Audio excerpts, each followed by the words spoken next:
හයි කොහොමද? ඉතින් ඔයාලා හැමෝම පිළිගන්නවා මගේ YouTube channel එකට. ඔන්න ඉතින් අදත් මම vlog එකක් අරගෙන ආවා. මේ මගේ ජීවිතයේ විශේෂ දවසක්.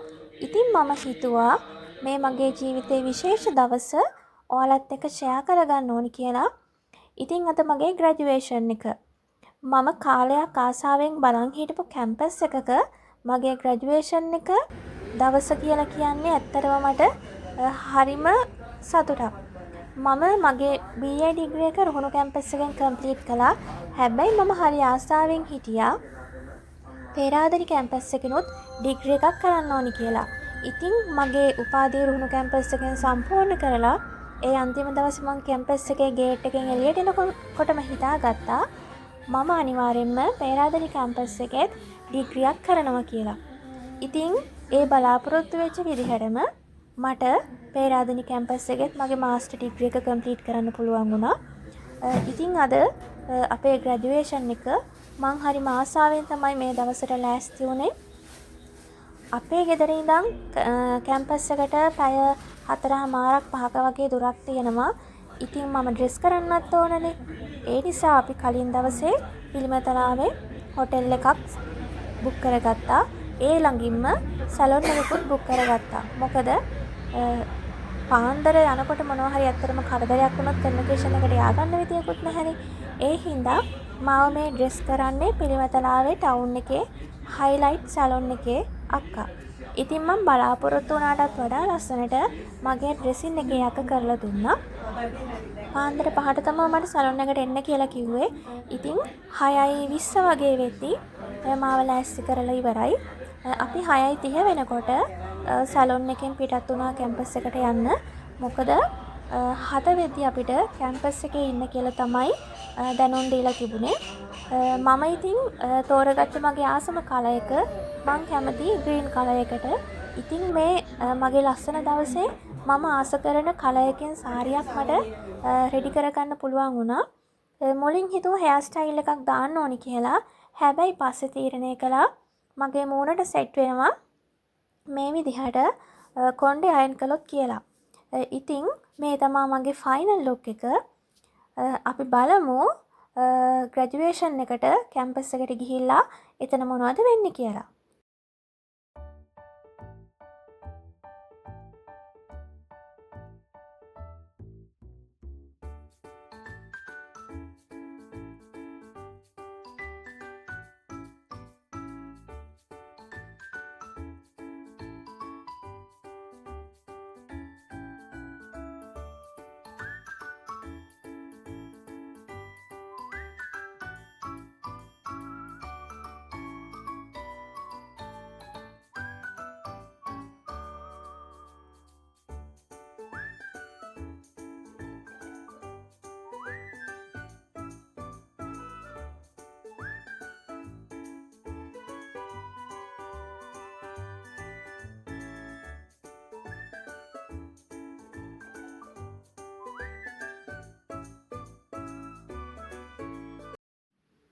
ග්‍රැජුවේෂන් එක නිසා කැම්පස් එකවට ලොකු වාහන තදබදයක් තිබුණා.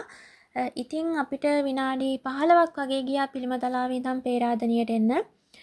දැන් අපි කැම්පස් එකේ ගේට් එකෙන් ඇතුළට යන්න තමයි හදන්නේ. හැබැයි ඉතින් අපිට වැරදිලා පාකින් තිබ්බේ ඉංජිනේරින් ෆැකල්ටි එකේ තමයි පාකින් තිබ්බේ අපිට ඉන්න. ඉතින් ආපහු අපි වාහනේ හරවගෙන ඉංජිනේරින් ෆැකල්ටියට ගියා. ඉතින් අපිට මේ හින්දා 7:05 වෙද්දිවත් කැම්පස් එකට ඉතින් ය아가න්න බැරි වුණා. හරිම දුකයි. මොකද මම කැම්පස් එකට යනකොට කැම්පස් එකේ අපේ ග්‍රැජුවේට්ලා පෙරහැර ඒ ශාලාවට එක් කරගෙන යනවා. ඉතින් මම කොහොම හරි දුවලා ගියා පෙරහැරට එකතු වෙන්න. අපි මේ යනකොට ඇත්තටම අපිට ආශිර්වාද කරන්න වගේ පොඩි පොදයක් වැටුණා. ඉතින් මේ අපේ ගෙදර කට්ටියත් එක්ක මම ඉක්මනට කැම්පස් එකට යනවා. මේ වෙද්දිත් අනවුන්ස් කරනවා ග්‍රැජුවේෂන් එකට ඉන්න කට්ටිය පොලිමට එන්න කියලා. ඉතින් ගියා කොහොම හරි කලබලෙන් කොහොම හරි ගිහිල්ලා පෙරහැරට එකතු වුණා.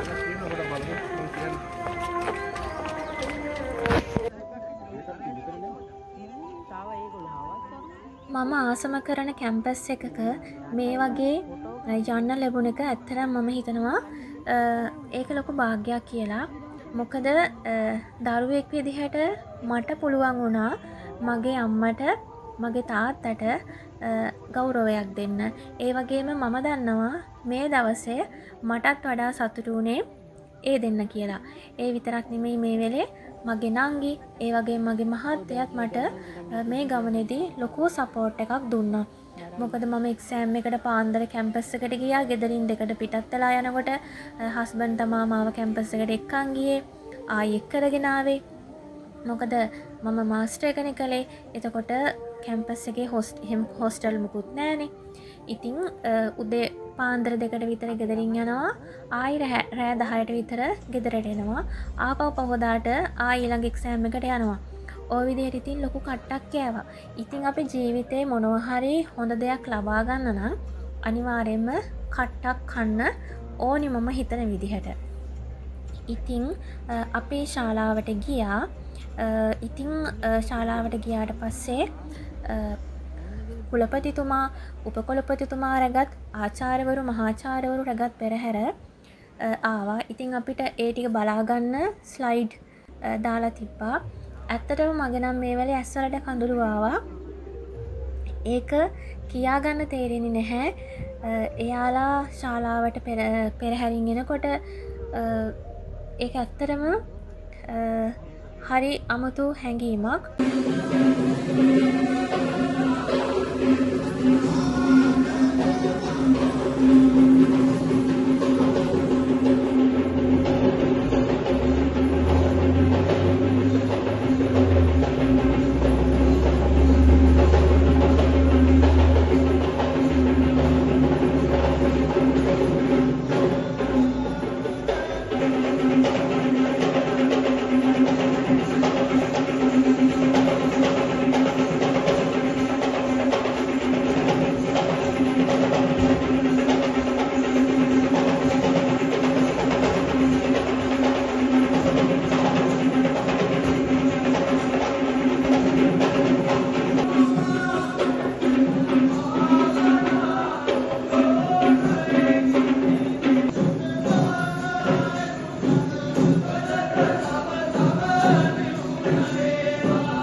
ගෑනු ළමෙක් විදියට මමත් හිතන දෙයක් තමයි අපි එක දෙයකට විතරක් සීමා වෙන්න හොඳ නෑ. අපි අපේ ජීවිතයේ පුළුවන් තරම් කාලයක් දේවල් ළඟා කරගන්න ඕනි, ඉගෙන ගන්න ඕන. ඉතින් විවාහ වුණා කියලා දරුවෝ හැදුවා කියලා අපි අපේ ගමන අතරමඟ නතර කරගන්න හොඳ නැහැ ඇත්තටම. මමත් විවාහ වෙලා හිටියට මගේ සැමියගෙන් තාමත් මගේ දෙමාපියන්ගෙන් ලොකු සහයෝගයක් තියෙනවා. ඉතින් මම ඕගොල්ලන්ටත් කියන්නේ අපි අපේ ජීවිතේ අපේ අරමුණු අපි කොහොම හරි ළඟා කරගන්න ඕන. මොන කට්ට කාගෙන හරි ඒ දේවල් අපේ ළඟට ළඟා කරගන්න පුළුවන් වෙච්ච දවසට ඇත්තට මේක කියාගන්න බැරි තරම් සතුටක්. ඉතින් ගොඩක් අය පේරාදෙණි කැම්පස් එකට යන්න ආසාවෙන් හිටියත් යන්න හැකියාවක් ලැබෙන්නේ නැහැනේ. ඉතින් මමත් ආසාවෙන් හිටපු කැම්පස් එකක් තමයි පේරාදෙණි කැම්පස් එක කියලා කියන්නේ. මම මේ උපාධිය ගන්න අවස්ථාව ඉතින් මම දන්නවා මේ අවස්ථාවේ මටත් වඩා සතුටු වෙන්නේ මගේ තාත්තා, මගේ අම්මා, මගේ නංගි, මගේ මහත්තයා කියලා. ඉතින් ඇත්තටම මමත් ඒගොල්ලන්ට ගොඩාක් ස්තුතිවන්ත වෙනවා මාව හයියෙන් මේ ගමනේ අල්ලගෙන හිටියට. මොකද සරල දෙයක් නෙමෙයි. අපි ජීවිතේ විවිධ ප්‍රශ්න වලට මුහුණ දෙනවනේ. ඉතින් අපිටත් ජීවිතේ විවිධ ප්‍රශ්න එනවා. ඒ ප්‍රශ්න දරාගෙන බාධක මැදින් තමයි මේ ගමන අපිට යන්න තියෙන්නේ. ඉතින් මටත් ගැටලු බාධක ප්‍රශ්න ආවේ නැතුව නෙවෙයි. මමත් ඉතින් ඒ දේවල් දරාගෙන කොහොම හරි මම මගේ අරමුණට යන්න ඕනේ කියන එක හිතාගත්තා. දරුවෙක් විදිහට දෙමව්පියන්ට මේ වගේ ස්ථානයක මේ වගේ ආසනයක් වෙන් කරන්න පුළුවන් වෙනවා කියන්නේ ඇත්තටම ඒ දෙමව්පියෝ හරි වාසනාවන්තයි. හැමෝටම ඉතින් කැම්පස් යන්න ලැබෙන්නේ නැහැ. හැබැයි අපි මනුස්සයෙක් විදිහට අපේ මොනවාම හරි දක්ෂතාවයක් තියෙනවා. ඉතින් අපිට කැම්පස් යන්න බැරි වුණා කියලා එතනින් වැටෙන්න හොඳ නැහැ අපි. අපි කොහොම හරි අපේ තියෙන දක්ෂතාවය අඳුරගෙන අපි ඒ මාර්ගේ ගමන් කරලා අපේ ජීවිතේ ජය ගන්න ඕන. Tamanට හැංගිච්ච මොනවාම හරි දක්ෂතාවයක් තියෙනවානේ.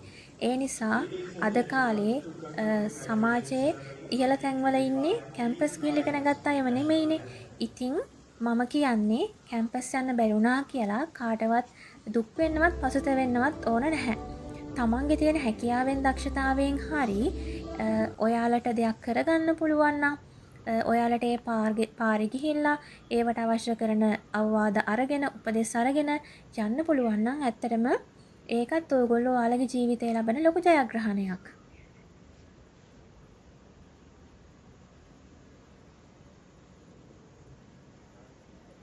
මේ විදියට තමයි මෝර්නින් සෙෂන් එක ඉවරුනේ. ඊට පස්සේ ඉවිනින් සෙෂන් එක තියෙනවා. හැබැයි මට හරියට මතකයක් නැහැ එක සෙෂන් එකක් පැය කීයක්ද කියලා. මේ විදිහට කුලපතිතුමා උපකුලපතිතුමා ශාලාවෙන් පිට වුණාට පස්සේ අපිත් එළියට ආවා. අපේ බැච් එකේ 10 දෙනෙක් වගේ හිටිය මාස්ටර්ස් කරපු. ඉතින් එතනින් එක්කෙනෙක් ෆොටෝග්‍රැෆර් කෙනෙක්ව බුක් කරලා තිබ්බා. අපි ඉතින් අපේ ෆොටෝස් අපේ ගෙදර අයත් එක්ක යාළුවොත් එක්ක ෆොටෝස් අරගත්තා.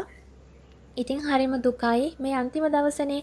ඉතින් අපි ආය ෆෝන් වලින් කතා කරයි හම්බ වෙයිද කියලා කියන්න දන්නේ නැහනේ. මොකද අපි සෑහෙන්න දුර හිටපු කට්ටිය. එක්කෙනෙක්ට එක්කෙනෙක් ළඟ නැහැ අපේ හිටපු 10 දෙනාම. ඉතින් ගොඩක් දුරයි.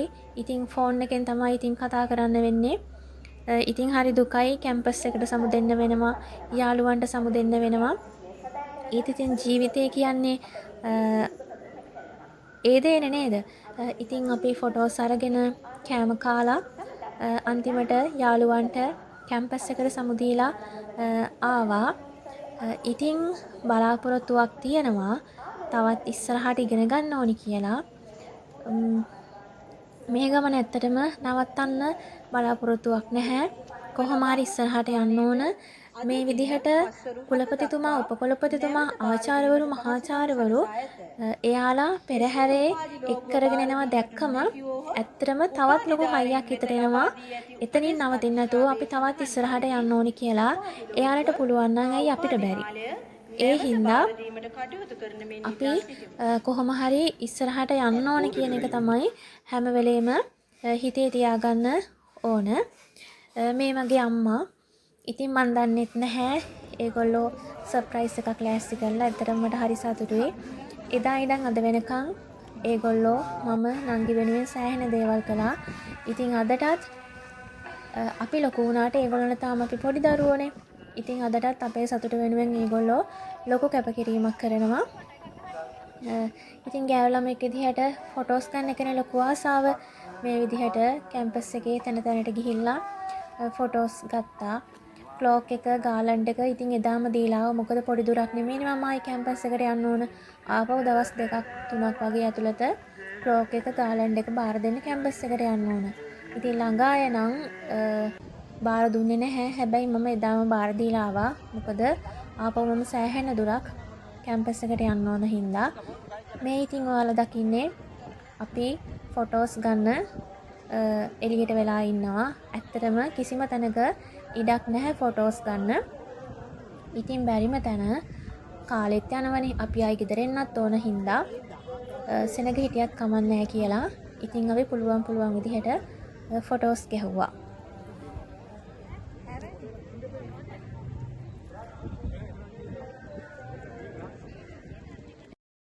මං ගත්ත ෆොටෝස් කීපයක් දැම්මා. බලන්නකො ලස්සනයිද කියලා. ඉතින් තවත් දවසක තවත් ලස්සන ව්ලොග් එකකින් හම්බ වෙමු.